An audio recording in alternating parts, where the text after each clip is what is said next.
Hello everyone, आज हम class 12 inorganic chemistry का सबसे इंपॉर्टेंट टॉपिक डिस्कस करने वाले हैं जिसका नाम है कोऑर्डिनेशन केमिस्ट्री। अब सबसे इंपॉर्टेंट टॉपिक क्यों है? क्योंकि किसी भी एग्जाम के पॉइंट ऑफ व्यू से अगर यदि हम देखें, चाहे वो एंट्रेंस के एग्जाम से हो, चाहे वो किसी भी बोर्ड के एग्जाम से हो, हर जगह पे इस चैप्टर की एक अपनी ही इंपॉर्टेंस है। और सबसे ज़्यादा इंपॉर्टेंस इसकी इसलिए बनती है क्योंकि इसका सबसे ज्यादा एप्लीकेशन पार्ट जो डी एंड एफ ब्लॉक हमने पढ़ा है उसका सबसे ज्यादा एप्लीकेशन पार्ट हमें यहां पे देखने को मिलता है।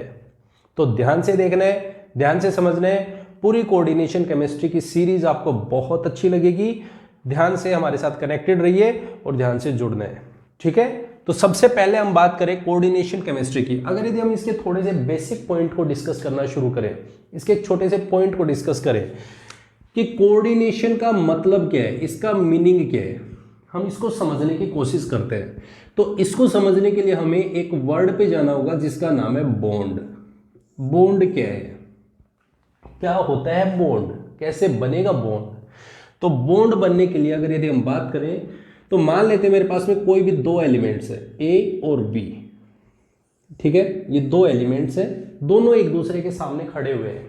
अब दोनों ये कोशिश कर रहे हैं, क्योंकि एलिमेंट है, जब तक ये फ्री स्टेट में है तब तक तो ये फ्री है, लेकिन जैसे ही एक दूसरे के नजदीक आएंगे, क्लोज आएंगे तो क्या करेंगे? बॉन्ड बनाने की कोशिश करेंगे। अब अगर यदि ये बॉन्ड बनाना चाहते हैं तो आपको भी पता है एक बॉन्ड बनने के लिए दो इलेक्ट्रॉन्स की रिक्वायरमेंट होती है। अब ये दो इलेक्ट्रॉन्स लाए कहां से, दो इलेक्ट्रॉन्स आएंगे कहां से, उसी के बारे में सबसे इंपॉर्टेंटली पढ़ना पड़ता है। कैसे? एक कंडीशन तो ये है कि भाई ये दो इलेक्ट्रॉन लेना चाहते हैं, या तो एक इलेक्ट्रॉन ये दे दे और दूसरा इलेक्ट्रॉन ये दे दे, मतलब दोनों के दोनों एक एक सिंगल इलेक्ट्रॉन शेयर कर ले। सिंगल इलेक्ट्रॉन ये दे, सिंगल इलेक्ट्रॉन ये दे, दोनों के दोनों आपस में एक एक इलेक्ट्रॉन लेके आए और दो इलेक्ट्रॉन बना ले, तो हम कह देंगे ए और बी, एक इलेक्ट्रॉन दोनों आपस में कंबाइन होंगे और एक बॉन्ड बनाएंगे। एक कंडीशन तो ये है। दूसरी कंडीशन क्या है कि एक एटम कह दे भाई मेरे पास में कोई इलेक्ट्रॉन नहीं है, मैं बिल्कुल खाली हूं, मेरे पास कोई इलेक्ट्रॉन नहीं है। और कोई इलेक्ट्रॉन नहीं होने का मतलब क्या है? उसके पास वैकेंट ऑर्बिटल होना। भाई उसके पास में वैकेंट ऑर्बिटल हो सकता है, एक के पास में वैकेंट ऑर्बिटल हो सकता है जिसके पास कोई भी इलेक्ट्रॉन नहीं है, और उसी के अपोजिट दूसरा एलिमेंट है बी। ये कहता है भाई तू चिंता मत कर, मेरे पास है इलेक्ट्रॉन्स और मेरे पास है एक्स्ट्रा इलेक्ट्रॉन्स, और अगर एक्स्ट्रा इलेक्ट्रॉन्स है तो मैं तेरे वैकेंट ऑर्बिटल में शिफ्ट कर सकता हूं। यहां पे क्या हो रहा है, यहां पे तो है मेरे पास एक एक इलेक्ट्रॉन जो बराबर बराबर शेयर कर रहे हैं, और यहां पे मेरे पास में अनइक्वल शेयरिंग का मतलब एक इलेक्ट्रॉन खाली है, मतलब एक है ऐसा ऑर्बिटल जिसके पास कोई इलेक्ट्रॉन नहीं है, और दूसरा एलिमेंट है जिसके पास में extra amount of electrons present हैं। बात क्लियर है? और अगर यदि ऐसी सिचुएशन होती है जहां पे इक्वल शेयरिंग ऑफ इलेक्ट्रॉन होते हैं, इक्वल शेयरिंग ऑफ इलेक्ट्रॉन्स, इसको बोलते हैं कोवेलेंट बॉन्ड। पहले इनको मतलब समझो ध्यान से, कोवेलेंट बॉन्ड। और कोवेलेंट बॉन्ड के लिए हम पूरा चैप्टर पढ़ के आए हैं, पूरा चैप्टर हमने 11th में पढ़ा है और बहुत अच्छे से पढ़ा है, दैट इज केमिकल बॉन्डिंग।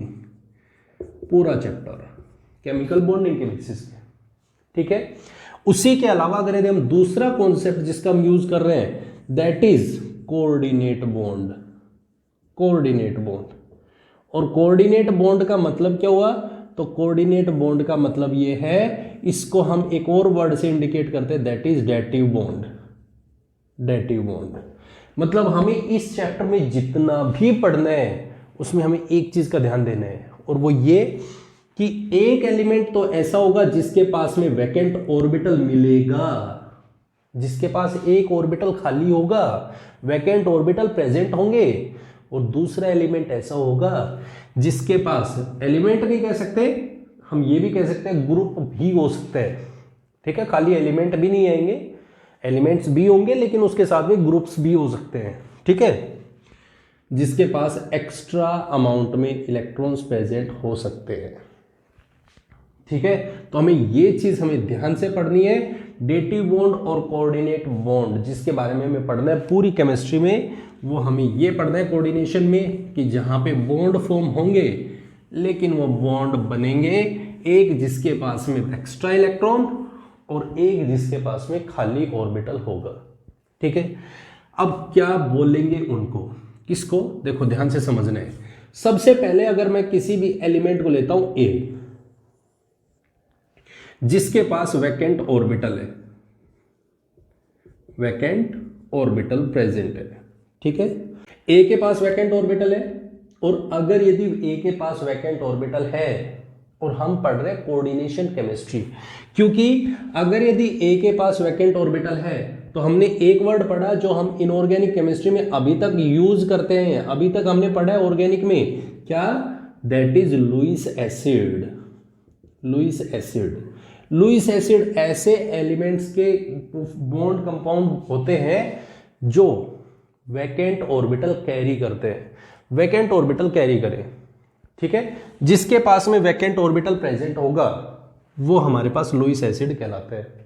चलो बहुत अच्छी बात है, ये हम इनऑर्गेनिक केमिस्ट्री में इस वर्ड का यूज करते आए हैं, लेकिन हम पढ़ क्या रहे हैं, हम पढ़ रहे कोऑर्डिनेशन केमिस्ट्री। और अगर इसी स्टेटमेंट को मैं देखूं कोऑर्डिनेशन केमिस्ट्री में तो हम इसी एलिमेंट को एक और नाम से जानते हैं जिसको हम कहते हैं central metal atom. Central metal atom, difference कुछ नहीं है, डिफरेंस कुछ नहीं है, सेम चीज है। वैकेंट ऑर्बिटल होते हैं तो लुईस एसिड बोलते हैं, यहां पे हम इसको सेंट्रल मेटल एटम बोलेंगे, ठीक है। और अगर यदि हम एक चीज और बात करें कि ऑर्गेनिक केमिस्ट्री अगर यदि हम पढ़ रहे हैं, ऑर्गेनिक केमिस्ट्री यही चीज जिसके पास में वैकेंट ऑर्बिटल होगा, जिसके पास खाली घर होगा, अगर यदि हम ऑर्गेनिक केमिस्ट्री में इसको पढ़ रहे हैं तो हम इन्हीं को नाम देना शुरू कर देते हैं इलेक्ट्रोफाइल्स। इलेक्ट्रोफाइल्स, ठीक है। तो हमारे पास सेम चीज है, जैसे अगर यदि कोई भी एक बच्चा है, अगर यदि वो स्कूल में खड़ा है तो उसको उसके प्रॉपर नाम से जाना जाता है, जो भी उसका नाम होगा, राम है तो राम। अगर यदि वो घर पे खड़ा है तो घर में उसके बहुत सारे नाम हो सकते हैं, कोई उसको प्यार से कुछ बुलाएगा, कोई उसको प्यार से कुछ बुलाएगा। वो जब दोस्तों में खड़ा है तो उसका नाम अलग से बोला जाएगा, कभी कुछ कभी कुछ कभी कुछ, मतलब इस तरीके से। एलिमेंट वही है, कंपोनेंट वही है जिसको हम डिस्कस कर रहे हैं, जिसके पास वैकेंट ऑर्बिटल है, लेकिन इनऑर्गेनिक पढ़ेंगे तो उसको हम लुईस एसिड कहते हैं। अगर यदि हम कोऑर्डिनेशन केमिस्ट्री पढ़ते हैं तो उसको सेंट्रल मेटल एटम कहते हैं। अगर यदि हम ऑर्गेनिक पढ़ते हैं तो उसको हम इलेक्ट्रोफाइल्स कहते हैं। बात समझ में आ गई? डिफरेंस क्लियर हो गया? डिफरेंस क्लियर हो गया? ध्यान से समझना इस चीज को। इसी के अलावा दूसरा कॉन्सेप्ट अगर यदि मैं देखूं, जब इसके पास वैकेंट ऑर्बिटल है तो ऑब्वियस सी बात है एक दूसरा एलिमेंट भी प्रेजेंट है या दूसरा कोई ग्रुप भी प्रेजेंट है जिसके पास में एक्स्ट्रा इलेक्ट्रॉन होते हैं, एक्स्ट्रा इलेक्ट्रॉन्स भी हैं, एक्स्ट्रा इलेक्ट्रॉन्स प्रेजेंट है। वो ग्रुप क्या है, उसका नाम मान लो मैंने एल ले लिया या बी ले लिया, जैसे हमने बी डिस्कस किया था पीछे, जिसके पास में एक्स्ट्रा इलेक्ट्रॉन्स थे, चाहे वो लोन पेयर के प्रेजेंस में भी हो सकते हैं, चाहे वो नेगेटिव चार्ज के टर्म में भी हो सकते हैं। लोन पेयर्स भी हो सकते हैं, नेगेटिव चार्ज भी हो सकता है, दोनों में से कोई से भी हो सकते हैं। अगर यदि ये ग्रुप है जिसके पास एक्स्ट्रा इलेक्ट्रॉन्स प्रेजेंट हैं तो हम इसको अगर इनऑर्गेनिक में पढ़ें, इनऑर्गेनिक में, तो हम इसी को नाम देते हैं। जब इसको हमने लुईस एसिड बोला है तो ऑब्वियस सी बात है लुईस बेस क्या होते हैं, जो एक्स्ट्रा इलेक्ट्रॉन्स कैरी करते हैं, एक्स्ट्रा इलेक्ट्रॉन्स कैरी करें उनको हम क्या बोलते हैं, बेस बोलते हैं। तो इसका मतलब इसको हम बोलेंगे लुईस बेस। हम जितनी भी केमिस्ट्री, इनऑर्गेनिक केमिस्ट्री पढ़ते हैं उसमें हम बार बार वर्ड यूज करते हैं Lewis base, Lewis base, Lewis base. इसका मतलब क्या था, इसका मतलब ये था हमने उसके पास एक्स्ट्रा इलेक्ट्रॉन्स देखे हैं, सफिशिएंट एक्स्ट्रा अमाउंट में इलेक्ट्रॉन्स पढ़े हैं, तो हमने उसको लुईस बेस बोला। अगर यदि मैं इसको कोऑर्डिनेशन केमिस्ट्री पढ़ूंगा, जब हम यहाँ पे कोऑर्डिनेशन केमिस्ट्री पढ़ेंगे तो इसी वर्ड को हम यूज करेंगे लिगेंड। क्या बोलेंगे, लिगेंड। जिसके पास में एक्स्ट्रा इलेक्ट्रॉन्स प्रेजेंट होंगे उसको हम लिगेंड्स बोलेंगे। और तीसरा, अगर यदि मैं इसी को ऑर्गेनिक केमिस्ट्री में पढ़ना शुरू करूंगा, ऑर्गेनिक केमिस्ट्री में डिस्कस करेंगे, तो इसी वर्ड को हम बोलेंगे न्यूक्लियोफाइल। फर्क कुछ नहीं है, तीनों में फर्क कुछ भी नहीं है, तीनों के तीनों वर्ड सिमिलर हैं, कोई डिफरेंस नहीं है। लेकिन बात क्या है, मैंने वही बात इससे पहले भी एक चीज रिपीट की थी, हम खड़े कहाँ हैं, इनऑर्गेनिक केमिस्ट्री के पोर्शन में या कोऑर्डिनेशन केमिस्ट्री के पोर्शन में, क्योंकि कोऑर्डिनेशन केमिस्ट्री अपने आप में एक दुनिया है और ऑर्गेनिक केमिस्ट्री में तो हम वहां पे हर जगह पे इसको अलग अलग नाम देते हैं। तो हमें यहाँ पे दो वर्ड यूज करने, लिगेंड्स क्या होते हैं और सेंट्रल मेटल एटम क्या होते हैं। ठीक है, तो सेंट्रल मेटल एटम ऐसे एलिमेंट्स होंगे जिनके पास वैकेंट ऑर्बिटल होगा और लिगेंड्स वो होंगे जिनके पास एक्स्ट्रा इलेक्ट्रॉन्स होंगे। ठीक है, क्लियर है एकदम पक्का। देखो कोऑर्डिनेशन कॉम्प्लेक्सेस कैसे बनते हैं, तो इनकी फॉर्मेशन होती है सोल्ट से। अब सबसे इंपॉर्टेंट बात तो ये आ गई, सोल्ट से। सोल्ट से कैसे, तो सोल्ट्स के भी एडिशन कंपाउंड से बनते हैं। जब इनमें दो कंपोनेंट्स को एडिशन कर देंगे, एडिशन कंपाउंड करेंगे, तो हमारे पास में इनसे एडिशन कंपाउंड बनेगा। दो सोल्ट्स लिए उनको आपस में डिसोल्व करें तो हमारे पास में उनसे एडिशन कंपाउंड बनना शुरू होते हैं।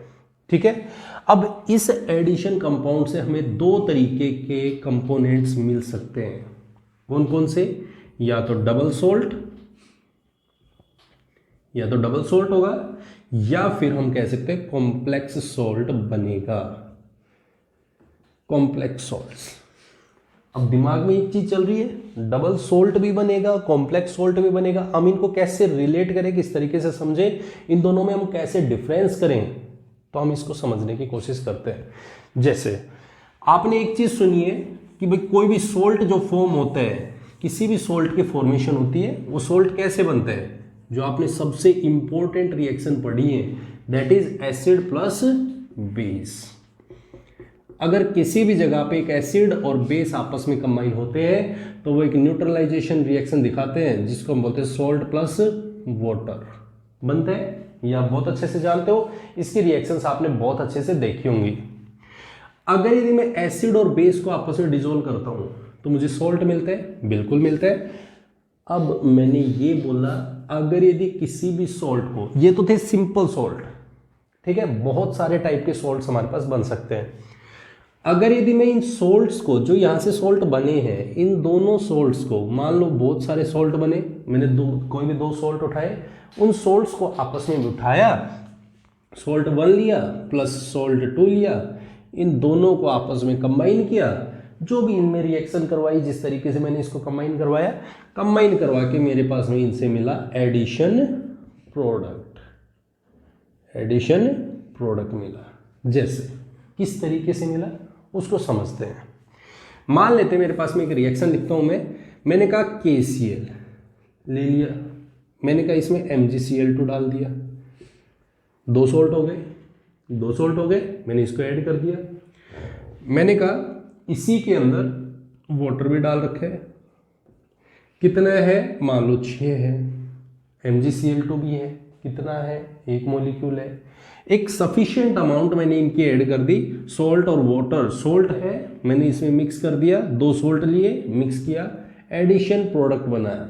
मैंने कहा यहां से बनेगा KCl dot MgCl2 dot 6H2, addition product बना और वो एडिशन प्रोडक्ट मेरे पास ये बन गया। ठीक है, चलो कोई बात नहीं, बहुत अच्छी चीज़ है, ये मेरे पास प्रोडक्ट बना, बन के आ गया। ठीक है, एक और एग्जांपल लेते हैं। जैसे मैंने कहा कि भाई KCN ले लो और साथ में FeCN का होल ट्वाइस ले लो, मैंने इनको ऐड किया, मान लो 4 कंपोनेंट मेरे KCN के हैं और एक कंपोनेंट मेरा FeCN2 है।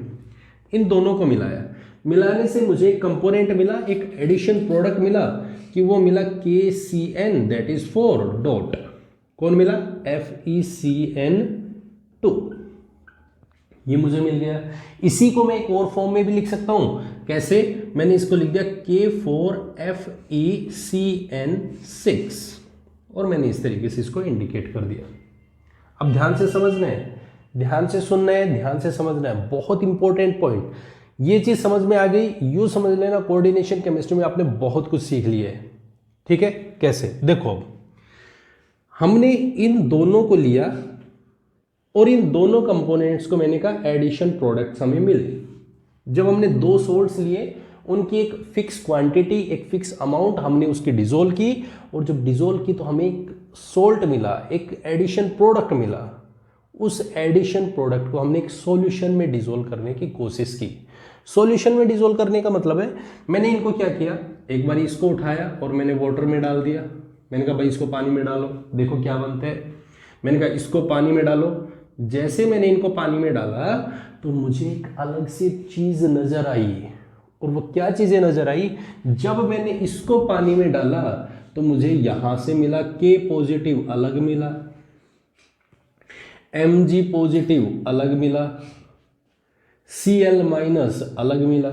मतलब इसमें सभी के सभी आयंस, जितने भी आयंस थे, जितने भी इसमें आयंस बन सकते थे, वो सभी के सभी सेपरेट हो चुके हैं, सभी अलग अलग हो चुके हैं, डिसोसिएट हो गए। मतलब ये जो सोल्ट था वो सारे आयंस टूट गए और अलग अलग निकलना शुरू हो गए। जब मैंने इसको डिसोसिएट किया तो मुझे मिला कि आयन जो पोटेशियम है दैट इज 4 पॉजिटिव, वो अलग जगह पे पड़ा है। लेकिन लेकिन लेकिन लेकिन उसके अलावा जो सबसे इंपॉर्टेंट पॉइंट था वो ये था FeCN6 दैट इज 4 माइनस, इसके ऊपर कोई इफेक्ट नहीं पड़ा। कमाल की बात। टूटना क्या का चाहिए था, टूटना तो ये ऐसे चाहिए था जैसे ये आयंस में टूटा, आयरन अलग टूटना चाहिए था, साइनाइड अलग टूटना चाहिए था, लेकिन इसके ऊपर कोई फर्क नहीं पड़ा, ये अभी भी ऐसे का ऐसा है। यहीं से हमारे पास में दिमाग में बात चलने लगी कि ऐसा अगर हो रहा है तो हम इनको सेपरेट करने हैं। हम बार बार एक्सपेरिमेंट थोड़ी करें किसी जगह पे। जिस जगह पे आयंस कंप्लीटली टूट रहे हैं, जिस जगह पे आयंस कंप्लीटली डिसोसिएट हुए, उन्होंने अपनी आइडेंटिटीज लूज कर दी, तो ऐसे को हम, ऐसे सोल्ट्स को हम डबल सोल्ट्स का नाम देंगे। क्या नाम देंगे? Double salts. जहां पे आयंस कंप्लीटली डिसोसिएट हो जाए, अपनी आइडेंटिटीज को लूज कर दे। भाई यहाँ पे भी तो सोल्ट्स थे, लेकिन ये डिसोसिएट हुए, इन्होंने अपनी आइडेंटिटी लूज कर दी, मतलब आयंस में चले गए कंप्लीटली, और इनको बोलते हैं डबल सोल्ट्स। और अगर ऐसे आयंस जो कंप्लीटली डिसोसिएट ना हो सके, उन सभी को हमने नाम दिया, और उनको क्या नाम दे दिया? That is complex salts. बात क्लियर है? एकदम क्लियर हो गया। तो कॉम्प्लेक्स सॉल्ट और डबल सॉल्ट्स क्या होते हैं, उनके बारे में उन्हें बताया। अब यहां पे कंफ्यूजन आ गया और डाउट आ गया कि हम किन को कॉम्प्लेक्स सॉल्ट बोले। बार बार एक्सपेरिमेंट थोड़ी किया जाएगा, बार बार ऐसा थोड़ी हर मिनट में एक्सपेरिमेंट करें, हम ये देखें कौन एडिशन प्रोडक्ट बना रहा है, कौन आयंस में जा रहा है, कौन नहीं जा रहा है। तो इसके लिए साइंटिस्ट ने क्या किया, बहुत अच्छा तरीका ढूंढा, और उन्होंने बोला कि ऐसे ऐसे आयंस जो डिसोसिएट नहीं हो रहे हैं, जिनमें कोई डिसोसिएशन नहीं है, जो बाहर रखे हुए हैं, उन सभी को स्क्वायर ब्रैकेट में रखना शुरू कर दो।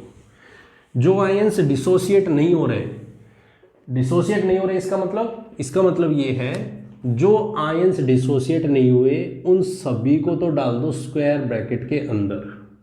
जैसे हमने यहाँ पे लिखा था K4FeCN6, जिसमें हमने कहा कि ये कंपोनेंट है, ये डिसोसिएट नहीं हुए थे, तो इनको उठाओ और स्क्वायर ब्रैकेट के अंदर रख दो FeCN6। ठीक है, ये डिसोसिएट नहीं हुए, स्क्वायर ब्रैकेट के अंदर रख दो, ताकि हमें दूर से ही देखते पता चल जाए ये कॉम्प्लेक्स सॉल्ट्स हैं, कॉम्प्लेक्स सॉल्ट्स हैं। और कॉम्प्लेक्स सॉल्ट्स हैं तो मतलब इनके ऊपर 4 माइनस चार्ज था, अब ये माइनस चार्ज है तो इनके ऊपर प्लस चार्ज भी होना चाहिए, दैट इज K4। तो हमने इनको इस तरीके से सेपरेट किया। इसी की वजह से हम इनमें स्क्वायर ब्रैकेट्स यूज करना शुरू करते हैं, और ये स्क्वायर ब्रैकेट हमें इंडिकेट करती है कि जो स्क्वायर ब्रैकेट के अंदर कंपोनेंट हैं, जो आयंस हैं, वो कभी डिसोसिएट नहीं होंगे। आप सॉल्यूशन में डालोगे तो यहां पे कभी भी मुझे Fe अलग नहीं मिलेगा, साइनाइड अलग नहीं मिलेगा। इन्होंने बहुत इंपॉर्टेंट एक बहुत अच्छा तरीका ढूंढ दिया और एक बहुत अच्छा तरीका हमें दे दिया, जिसके बेसिस पे हमें कॉम्प्लेक्स सॉल्ट्स को समझने में और उसको पढ़ने में और साथ में कोऑर्डिनेशन केमिस्ट्री को पढ़ने में हमें बहुत ज़्यादा हेल्प मिलती है। ठीक है, क्लियर है एकदम। तो ये था हमारा आज का लेक्चर, जो हमारा बेसिक इंट्रोडक्शन, जिसमें हमने बात की है कोऑर्डिनेशन कॉम्प्लेक्सेस कैसे बनते हैं या कोऑर्डिनेशन केमिस्ट्री की डिस्कवरीज कैसे हुई है। ठीक है, कुछ हमने बॉन्ड्स के बारे में डिस्कशन किया। तो आई होप आपको ये वीडियो पसंद आई होगी, और साथ में अगर यदि आपको ये वीडियो पसंद आई है तो इसे लाइक, कमेंट और शेयर जरूर करें, और साथ में आपने चैनल को अभी तक सब्सक्राइब नहीं किया है तो प्लीज़ चैनल को सब्सक्राइब जरूर करें। Thank you very much and have a nice day.